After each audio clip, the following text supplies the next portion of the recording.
Welcome to NarrativeNook where enchanted stories come to life. If you enjoy our stories, please subscribe, like and share to support our channel. Enjoy listening. The roar of the crowd was deafening, layer upon layer of cheers and screams filled the air as the concert drew to a close. We all want to see. How about I play an impromptu piece on the piano and let him dance spontaneously? Does that sound good? Arabella asked with a light smile. Yes. The fans were ecstatic, chanting over and over, "Give us a show. Give us a show. Give us a show." David hadn't expected his sister to be such a crowd pleaser. Hidden in the shadows, Jossie was moved.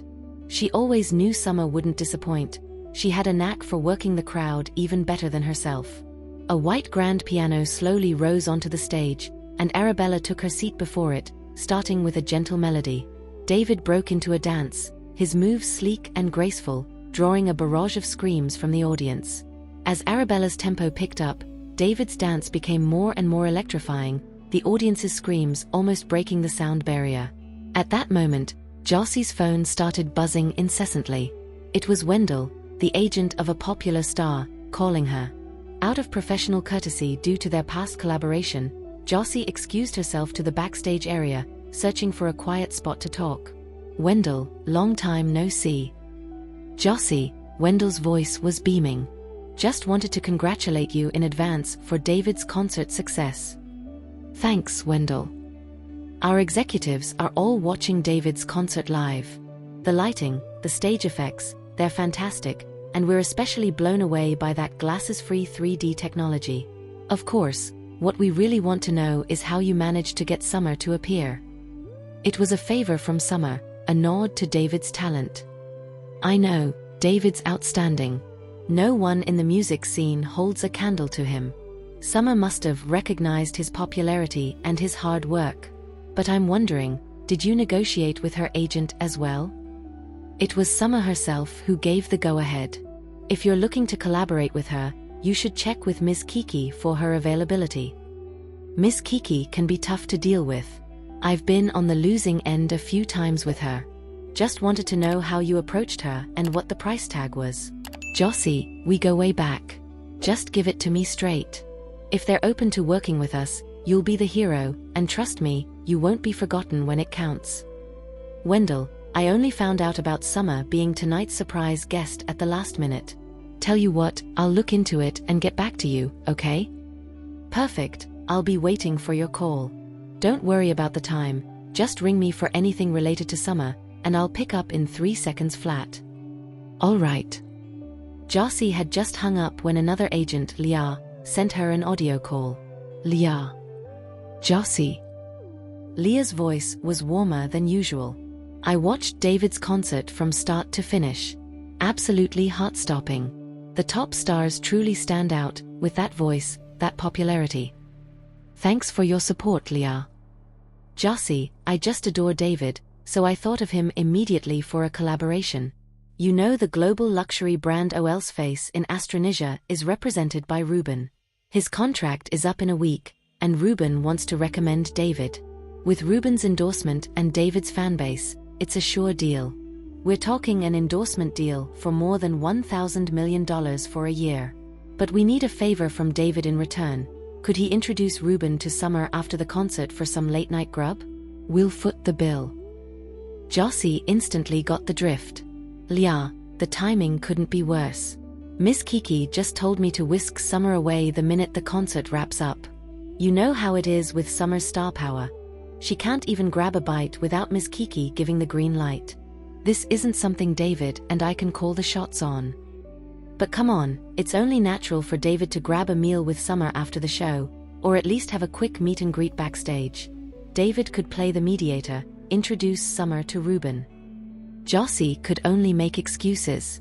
"Leah, we're tied up with non-disclosure agreements, plus there are time constraints and whatnot. We've got to get Summer back right after the concert, and it's not like I don't want to help, but here's the thing.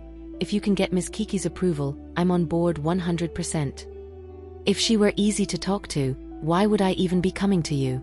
Jossie, I've looked out for you lots, including all those red carpet events. Whenever Ruben and David are in the mix, I always let David take the stage first. Jossie thought to herself, wasn't that because David's more popular than Ruben?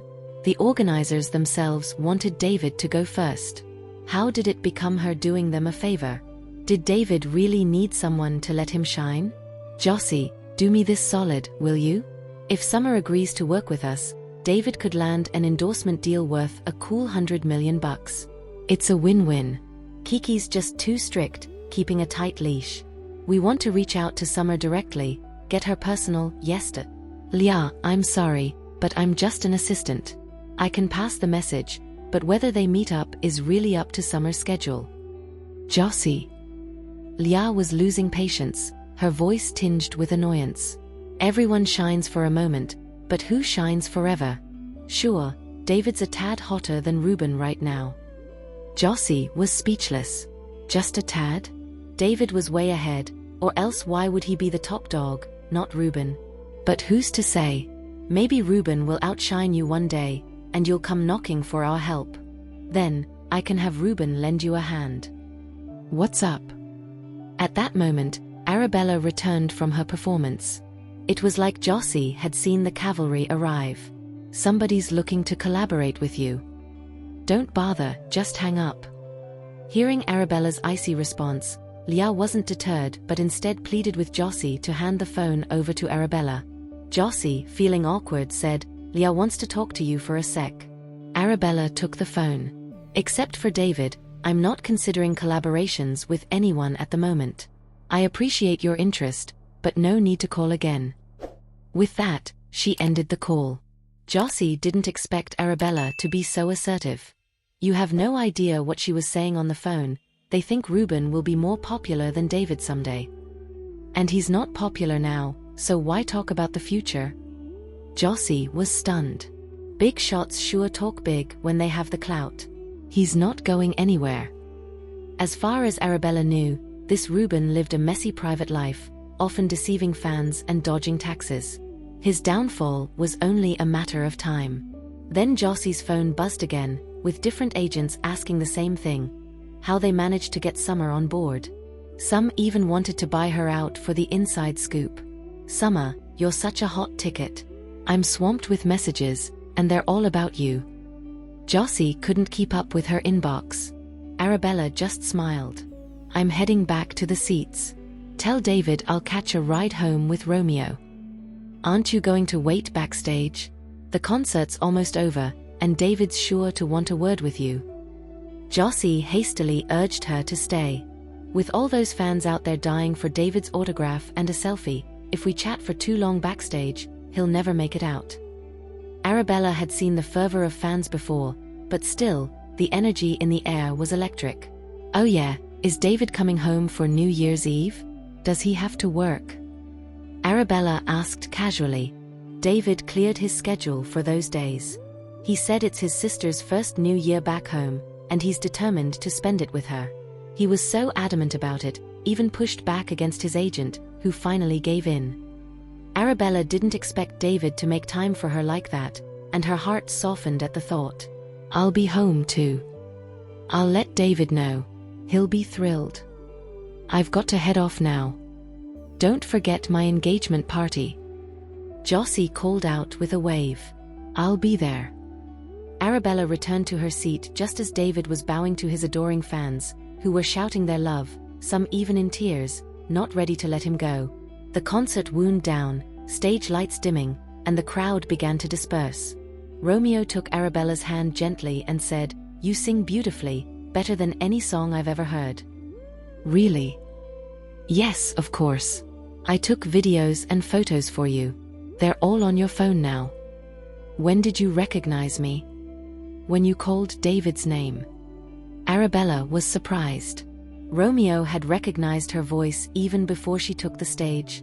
To have a fiancé with such a lovely voice, I wonder if I could get some special treatment? Maybe a song request? A private serenade? We'll see how I feel. So, how is my fiancé feeling right now? Not bad. Let's get some water to soothe your throat first. Every VIP seat had a bottle of mineral water. Romeo opened it and helped her take a few sips. Arabella's throat felt much better.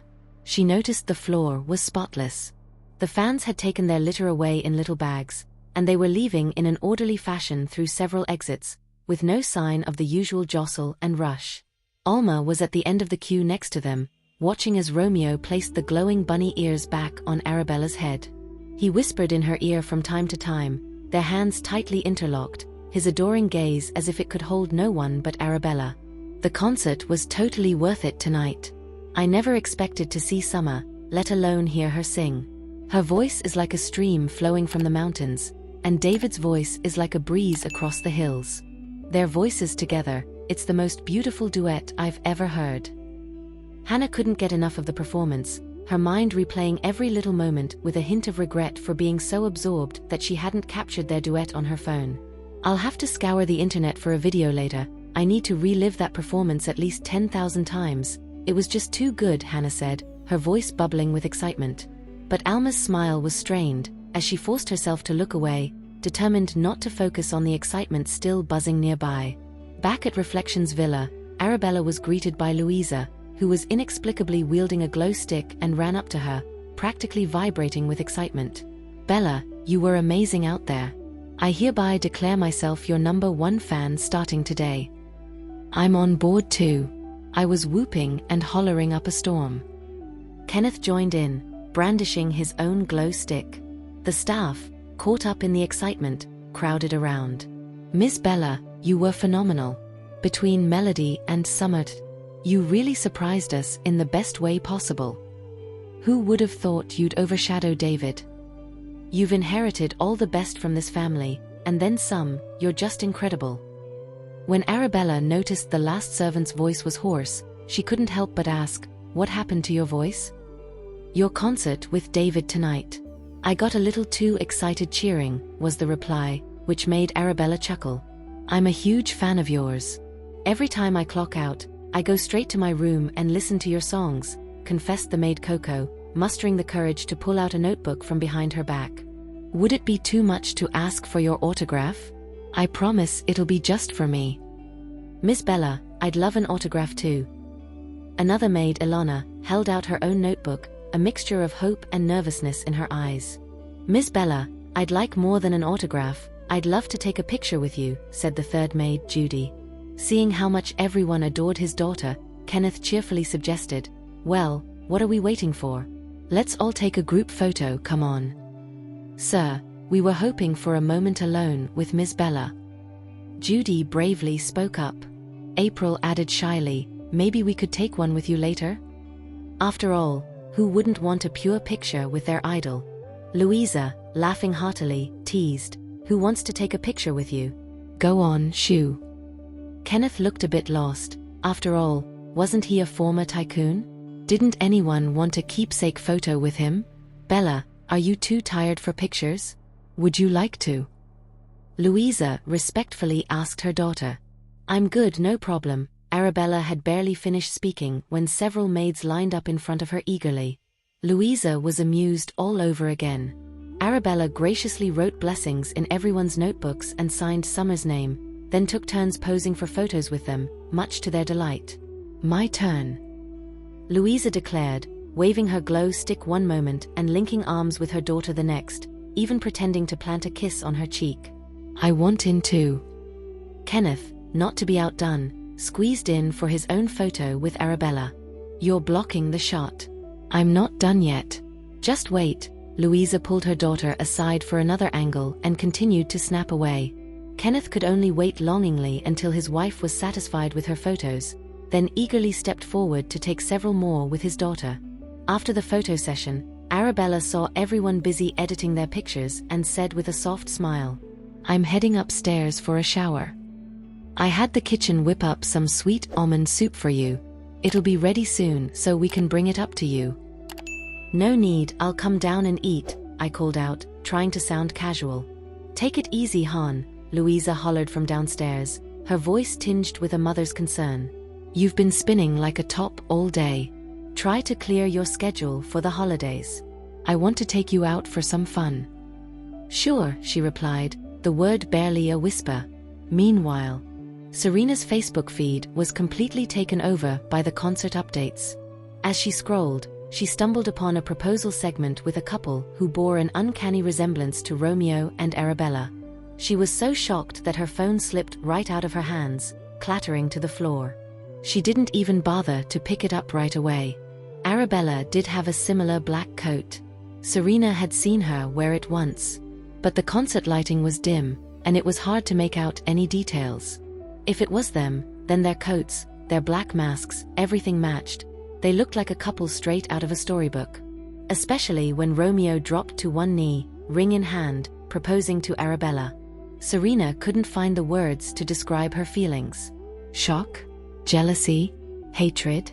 Something else entirely? To confirm if the couple on stage was indeed them, Serena frantically searched through multiple social media platforms for any scrap of evidence in the videos and photos posted of the concert's proposal segment. One user had captured the newly engaged couple's kiss on stage and shared it online. Despite the poor lighting, Serena recognized them in the instant they pulled down their masks, Romeo and Arabella. It really was them. They had been on stage, kissing so intimately, so lost in the moment. Absolutely shameless. Especially Arabella, always pretending to be aloof and above worldly desires, but crumbling at a proposal, kissing like that? What about her image? Though she had the Collins family blood and was the true young lady of the Collins lineage, deep down she seemed just as frivolous, without restraint. Serena stewed in envy for a long while until the surprise guest's video took over her feed. The guest wore a mask and a disguise, but the familiar silhouette, the movements, those bright eyes, and the shock on David's face upon seeing this guest. It was clear. The guest was Arabella. The envy was gone, replaced by utter astonishment. Arabella was Summer? How could she be Summer? How could she have so many identities? Considering Summer's status was even higher than David's, a mysterious international superstar. If she was ranked second, no other female singer in the country would dare claim the first spot. The shocking revelation made Serena shiver slightly, a chill creeping up her spine. She couldn't believe that Arabella had another identity as Summer. Arabella's many layers and the Collins family blood would only make her more valuable in their eyes. What about Serena then? The tinny ringtone of Serena's cell phone brought her back from her reverie. Glancing at the screen, she saw Martha's name flashing. "Serena, are you okay?" Martha's voice, tinged with concern, crackled through the phone. "Martha, why are you asking all of a sudden? What's wrong with your voice?" Serena detected a raspiness in Martha's usually clear tone. Suddenly, she heard the clatter of something falling on Martha's end. Martha seemed to be reaching for the fallen object, and in doing so, must have snagged her wound, letting out an involuntary ouch. Serena's worry spiked. "Martha, what's happened? Are you not feeling well? Are you sick?" "No, it's ouch, nothing." Martha's sharp intake of breath was audible. "I'm sending a video call, hold on," Serena said quickly. She hung up and shot a video call Martha's way, but Martha declined it. Serena's curiosity was piqued. She kept trying, and finally Martha, seemingly with no other choice, reluctantly accepted the video call. When Serena's eyes met Martha's bruised face on the screen, she gasped in shock. "Martha, what happened to you? Did you fall? When did this happen? You never mentioned it." "It's nothing. Ouch." Martha winced, possibly having aggravated her injury again. She steadied herself, holding her side and looking into the camera. "Serena, what's with the bruises on you? What happened? And where are you? Isn't that the guest room next to the main house? Why are you there so late, and still in your pajamas?" Having been with the Collins family for over a decade, Martha recognized the background in Serena's video call. It wasn't the lavish bedroom of Serena's past. The floodgates opened as Martha's concern touched Serena's already heavy heart, and tears began to stream down her face. "Serena, why are you crying? It's okay, tell me." Serena poured out the events that had unfolded at Mr. Eugene's birthday party. "So, because Mrs. Collins heard you were pretending to be Queen's apprentice, she thought you were trying to punch above your weight. And then she found out you'd been bad-mouthing Arabella, saying she sabotaged your engagement with Mr. Macmillan. All because of these two things, She banished you to the next building. Serena nodded miserably. How can they do this to you? You only pretended to be Queen's apprentice in front of some friends, and it was those friends who blabbed, not you.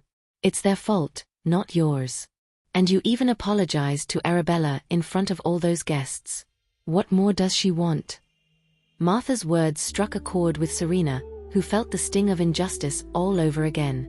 If it wasn't for Arabella coming back to this family, you'd still be engaged to Mr. Macmillan. It truly was Arabella who broke that off, whether or not you're the one who told people.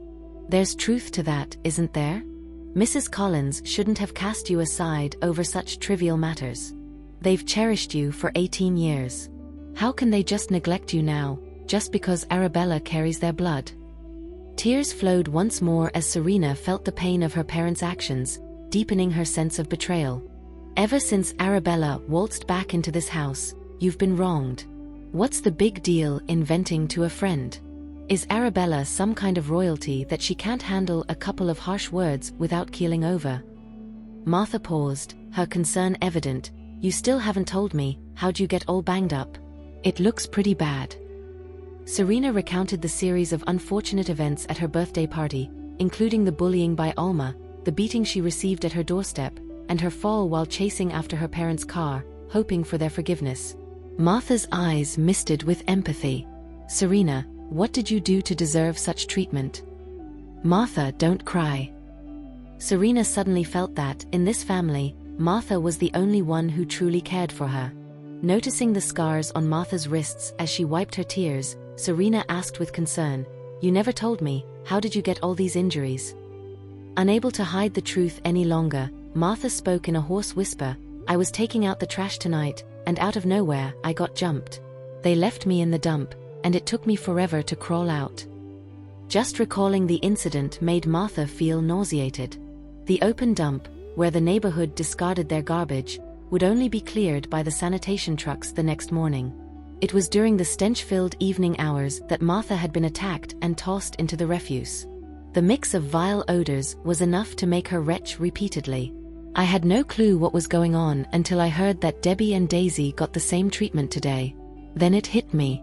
Maybe it's because they picked on those servants Arabella was protecting, and I got thrown out for trying to sabotage Arabella with that oil spill. Could it be that all three of us had wronged her, and that's why Mrs. Collins couldn't let it go and ordered this payback? Serena was shocked to learn about Debbie and Daisy's ordeal. Now I remember, before Mom and Dad shipped me off here, they blamed you for leading me astray. They must think you're the bad influence, and that's why they're taking it out on you, and settling scores with Debbie and Daisy as well.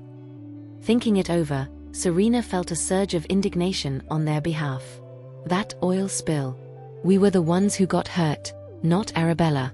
They docked your pay, kicked you out, and now, after all this time, they have someone beat you up? That's just too much. And Debbie and Daisy were just trying to put those uppity servants in their place because they were so unbearable. But Mom and Dad still want to settle old scores. Serena, haven't you noticed? When the lady of the house adored you, we basked in your glow. Now that you've been relegated to the guest quarters, it's no wonder we're. Serena hadn't realized that falling out of favor herself had dragged down her once loyal servants. Mom and Dad also said that if I don't reflect on my behavior and dare to disrespect Arabella again, then I don't deserve to carry the Collins name. What did you say? Martha was in disbelief. Ridiculous, isn't it? Serena laughed bitterly, the pain clear in her voice. Her parents, who had cherished her for 18 years, were now ready to strip her of her family name just because of their biological daughter's arrival. They've gone too far. Martha never imagined the lady of the house could be so cold-hearted. 18 years of love for her daughter, and yet, as if uprooting a cherished tree, they were ready to deny even her name to such a splendid person. Oh right. It wasn't until I saw David's concert tonight that I realized Arabella is actually Summer, the world-renowned superstar. That little minx, how could she possibly have so many identities? Martha clearly didn't believe it. Each one is more impressive than the last. How old is she even? Serena, don't you find this all a bit suspicious? Even though Serena also found it hard to believe, she recounted honestly, I watched the live stream of the concert tonight, and those eyes were definitely hers. And when she was warming up the crowd, her voice sounded just like it always does. As Serena spoke, she remembered scrolling through social media earlier, searching for clues about whether the coat couple were Romeo and Arabella. There was a buzz online, people asking who the masked pair were, commenting on their refined air, and how even behind masks, their attractiveness shone through. Some said they were a match made in heaven. That little minx claims to be a piano prodigy, a world-famous healer, an artist with a magic brush, and a chess champion, and now you're telling me she's an international pop queen. She's becoming godlike at this point. Maybe the masked singing is just her gimmick, her unique selling point. Perhaps she can't even sing and just lip-syncs to a pre-recorded track, Martha speculated. Serena suddenly remembered the concert from earlier in the evening. When Arabella was singing, there was indeed no interaction with the fans. She would finish a whole song before speaking to the audience. During that time, it was entirely possible she could have been faking it, just mouthing the words. After all, plenty of big-name artists have done that before. It was not unusual in the industry. You were coddled by your parents since you were young, showered with the best instructors in every field. You've trained your whole life and never reached the pinnacle of any industry. How could she, a child neglected by the Murphys, become a prodigy just by studying with a few old men? Martha was clearly skeptical. Maybe those old men paid to fabricate her fame, just so she could secure her standing when she returned to the Collins family. Serena started to see the logic. Yeah, Arabella might really know how to play chess, and play better than most, but she couldn't possibly be at Queena's level. And her art, maybe those live paintings were practiced and copied countless times in private. The uninitiated might think she was just spontaneously creating them. And her piano compositions, who could prove she had written them all by herself? Not to mention the medicines she developed for her grandparents, how could anyone know if there wasn't some old mastermind behind it all? She might just be copying.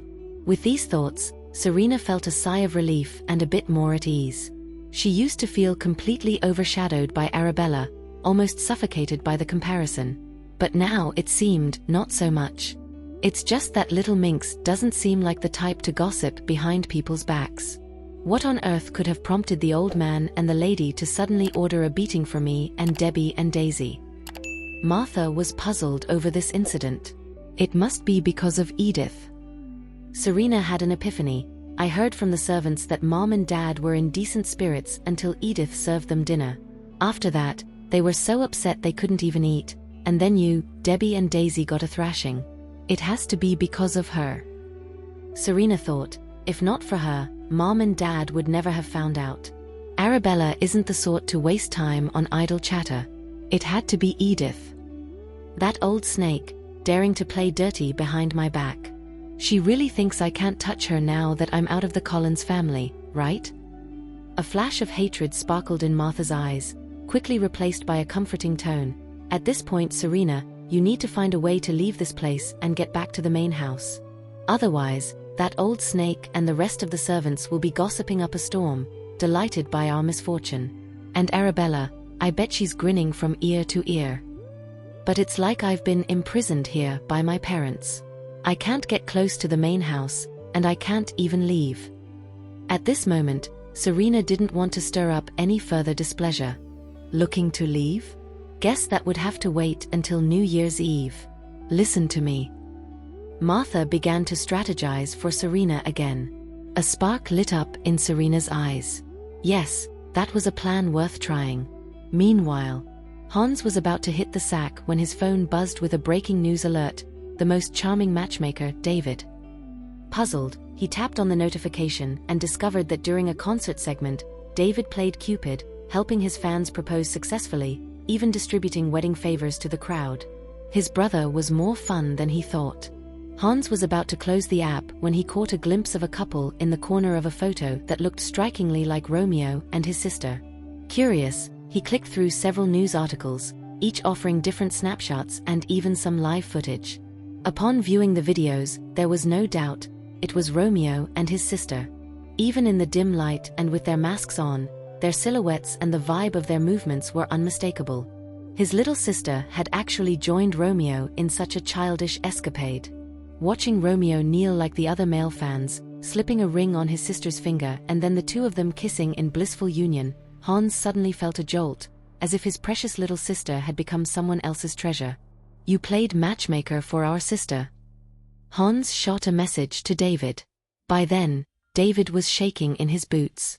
Not just from Hans, but he'd also received messages from Chaucel and Clark, teasing him about his successful matchmaking stint, even giving away his own sister. And David was grinning ear to ear. "If it weren't for that guy being so darn good to Bella heart and soul, I'd never have agreed to this match."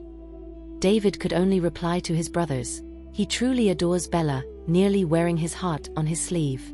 "Let's not stand in their way, making sure our sister's happiness is our ultimate goal." After a shower, Arabella video chatted with Romeo until she fell asleep, not even bothering to cover herself with a blanket. Romeo wished he was there to take care of her, to pull the covers over her. So he messaged Edith, asking if she was still awake, saying Bella had dozed off without a blanket, and he was worried she'd catch a cold in this freezing weather. Though the house was heated, the chill was still biting. Luckily, Edith was still up. Praising Romeo for his thoughtfulness, she tiptoed to Arabella's room, gently opened the door, and quietly tucked her in. Seeing that their video call was still connected, Edith inwardly swooned at how sweet they were. She hadn't realized Miss Bella needed to video chat with Mr. Macmillan every night before sleeping. After leaving a nightlight on, she slipped out quietly.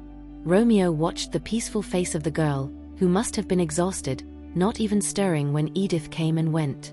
In the past, the slightest noise would have woken her. What he didn't realize was that it was his presence, his voice, that gave Arabella a sense of security. The next morning dawned crisp and cold, with Serena gazing out at the manicured lawn of her family's estate. The serenity was undeniable, yet the vast house felt empty. She was alone, save for the occasional presence of the staff. At last, Betty, the housekeeper, arrived with a basket, interrupting Serena's solitude. "Hey, Betty," Serena called out, a hopeful lilt in her voice. "Why are you waiting out here, Serena?" "It's chilly. Come inside," Betty chided gently. Inside, Betty set down the breakfast tray, arranging the simple, yet familiar, toast, eggs, and bacon. Serena eyed the modest fare with a mix of gratitude and resignation, then sat down to eat. "Betty, the main house was so lively last night. Was there something to celebrate?" Serena inquired, probing for gossip. "Oh, have you heard of Summer? The internationally famous singer? For 3 years, her fans have adored her music without ever seeing her face. She's the most enigmatic figure on the global stage and a genius songwriter from Solterra. Guess what? That person is Miss Bella," Betty exclaimed. Serena feigned shock, her eyes wide with mock surprise. "Last night, all the staff were after her for autographs and photos. Even Mr. and Mrs. Collins have become fans. They were all praising Miss Bella, and when she went to shower, they were singing her songs in the living room, laughing and having a grand old time. I thought I heard singing and cheering." Serena mused, her heart sinking. She was enduring hardship here, while they were having fun, and her parents were amongst them, smiling. The staff were insufferable, fawning over Arabella, clinging to her coattails. When it had only been Serena, everyone had scrambled to please her. Such turncoats. After finishing her breakfast, Serena took out her own creations, placing them into the basket one by one. "I found some unopened flour and milk in the kitchen, so I followed an online tutorial and made some milk biscuits for my parents and sister. Take them to them, will you?" she asked, her voice hopeful. Betty was impressed by the well-crafted biscuits, shaped like delicate blossoms, and Serena's evident earnestness. "I also made soup.